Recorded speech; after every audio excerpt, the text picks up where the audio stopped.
Assalamualaikum warahmatullahi wabarakatuh. Yang terhormat Bapak Dr. C. Joko Suharyanto, SEMM CPOD. Perkenalkan, nama saya Rian Sunjaya dari Prodi PJJ Manajemen. Saya akan mempresentasikan ujian tengah semester mata kuliah Etika Bisnis dengan tema analisis artikel dokter estetika mengungkap daftar skincare yang overclaim hingga ditemukan bahan berbahaya hidroquinone. Pembahasannya yaitu yang pertama, pandangan terhadap praktik overclaim dalam industri skincare. Kedua, identifikasi masalah etika bisnis pada kasus overclaim dan penggunaan bahan berbahaya dalam produk skincare. Ketiga, rekomendasi atau penyesuaian agar perusahaan skincare lebih sesuai dengan etika bisnis. Keempat, peraturan dan kebijakan yang relevan di Indonesia terkait keamanan produk kosmetik dan skincare. Dan yang kelima, outcome dan dampak yang diharapkan dari penerapan etika bisnis dan kepatuhan terhadap regulasi pada perusahaan skincare. Yang pertama, pandangan terhadap praktik overclaim dalam industri skincare. Saya tidak setuju dengan praktik overclaim dalam industri skincare karena tindakan tersebut dapat merugikan konsumen dan melanggar prinsip kejujuran dalam bisnis. Dalam kasus yang diberitakan, terdapat dugaan produk skincare yang mengklaim kandungan bahan aktif tertentu dalam jumlah tinggi. Tetapi hasil pengujian menunjukkan kadar yang jauh lebih rendah. Bahkan ditemukan produk yang mengandung bahan berbahaya seperti hidroquinone. Dari perspektif etika bisnis, praktik overclaim bertentangan dengan prinsip kejujuran atau honesty dan transparansi atau transparansi. Menurut teori etika dan deontologi yang dikemukakan oleh filsuf Immanuel Kant, suatu tindakan harus dilakukan berdasarkan kewajiban moral, bukan semata-mata untuk memperoleh keuntungan. Selanjutnya, identifikasi masalah etika bisnis pada kasus overclaim dan penggunaan bahan berbahaya dalam produk skincare. Yang pertama, prinsip etika bisnis yang diabaikan, yaitu kejujuran atau honesty. Perusahaan tidak menyampaikan informasi produk secara apa adanya dan cenderung melebih-lebihkan manfaat yang diperoleh konsumen.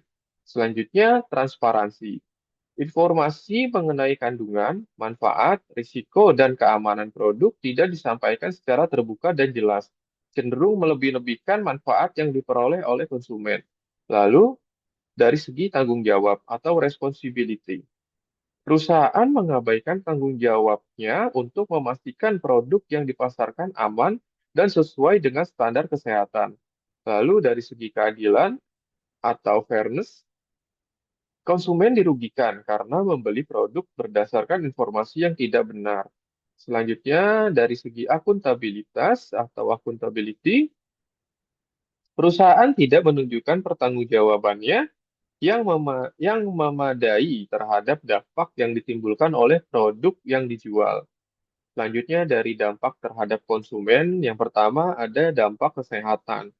Konsumen beresiko mengalami efek samping seperti iritasi, alergi kulit, kerusakan kulit, ketergantungan produk, hingga gangguan kesehatan yang lebih serius akibat penggunaan bahan berbahaya. Kedua, kerugian finansial.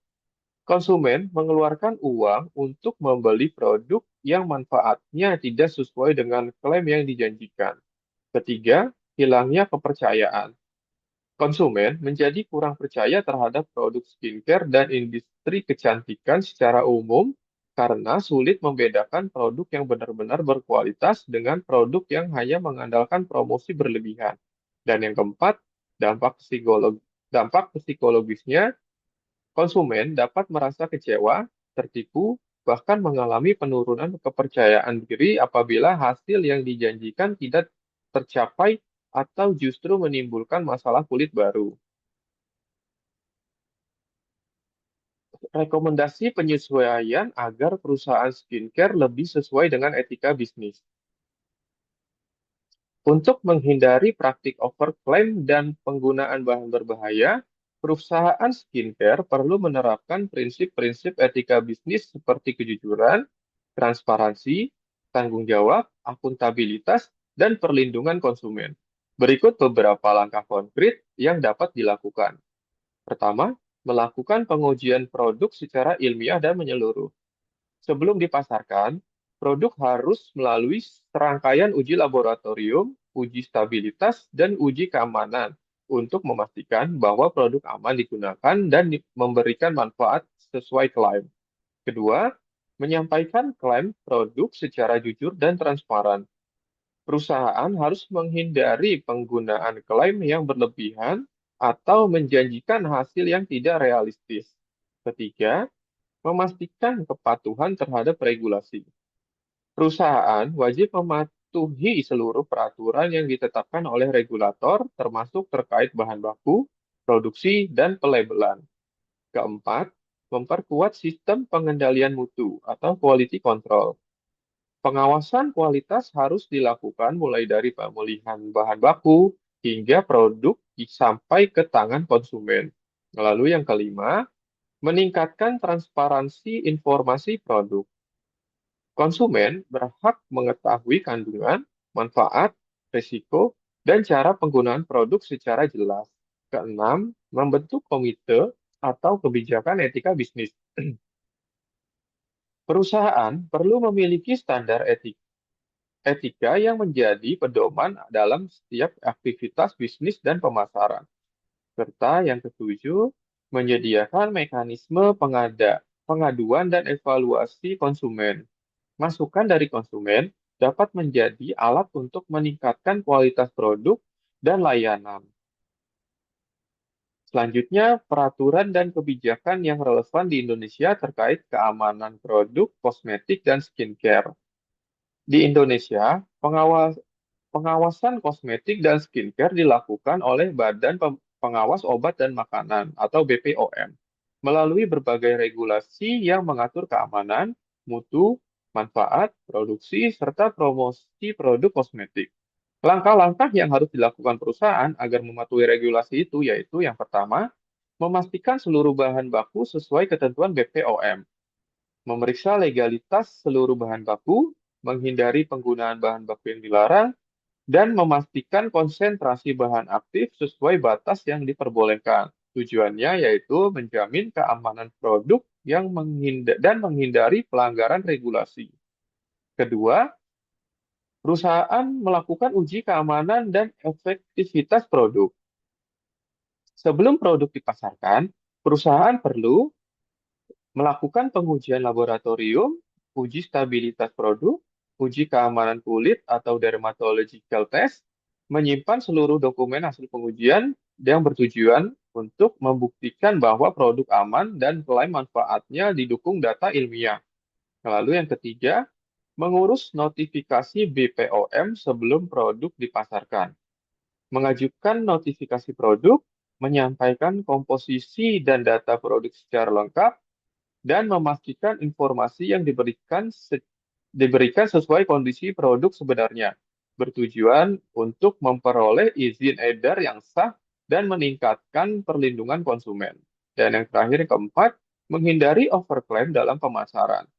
Menggunakan klaim yang didukung hasil penelitian, tidak menjanjikan hasil instan yang tidak realistis, menyampaikan risiko atau keterbatasan penggunaan produk secara jelas, yang bertujuan memenuhi prinsip kejujuran dan transparansi dalam etika bisnis.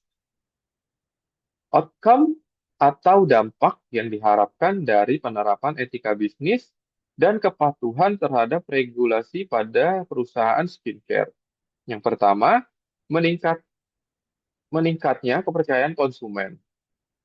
Kepercayaan merupakan aset yang sangat penting dalam industri skincare karena produk yang digunakan berkaitan langsung dengan kesehatan dan penampilan konsumen. Ketika perusahaan memberikan informasi yang jujur, transparan, dan didukung oleh bukti ilmiah, konsumen akan merasa lebih aman dalam menggunakan produk tersebut. Kedua, meningkatkan reputasi dan citra perusahaan.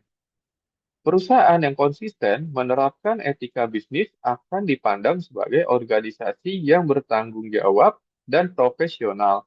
Reputasi yang baik dapat menjadi keunggulan kompetitif di tengah persaingan industri skincare yang semakin ketat. Ketiga, meningkatkan kesehatan dan keselamatan masyarakat. Tujuan utama regulasi kosmetik adalah melindungi masyarakat dari risiko penggunaan produk yang tidak aman, dalam memastikan bahwa produk telah melalui pengujian yang memadai dan tidak mengandung bahan berbahaya. Perusahaan turut berkontribusi dalam meningkatkan kualitas kesehatan masyarakat. Keempat, mengurangi risiko hukum dan sanksi regulasi.